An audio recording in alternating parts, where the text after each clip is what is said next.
Isang another tips naman tayo about sa Honda XRM 110 CDI wiring diagram. So same ito sa Wave 100 SYM, yung mga naka 5 pins CDI. So dito sa CDI ng XRM 110, so naka AC drive. So AC source yung kanyang power. So meron siyang 5 pins.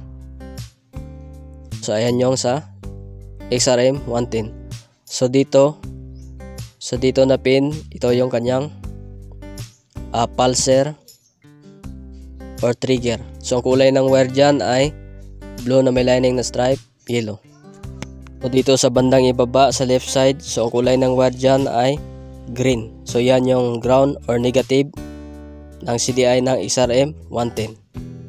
So dito naman ang kulay ng wire dito ay black na may lining na stripe white. So yan yung kanyang kill switch. So papuntang susian. So dito naman sa bandang ilalim sa right side, so ang kulay ng wire dyan ay black na may lining na stripe red. So yan yung kanyang AC primary source. So next, the last pin natin. So dito sa bandang itaas, so ang kulay ng connection ng wire dyan ay black na may lining na stripe yellow. So yan yung kanyang papuntang ignition coil. Uulitin natin. So dito nakapisto yung pulser or trigger, yung blue na may lining stripe yellow wire, at dito nakapisto ang green wire na ground or negative.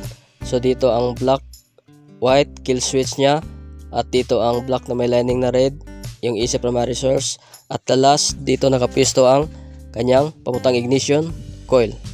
So ayan mga ideas, hanggang dito lang ating video. So isang tips din pala sa mga nakabadya users dyan, yung CT100, so pwede nyong gamitin itong pang XRM 110 na CDI. So mga ideas, hanggang dito na lang. Peace out.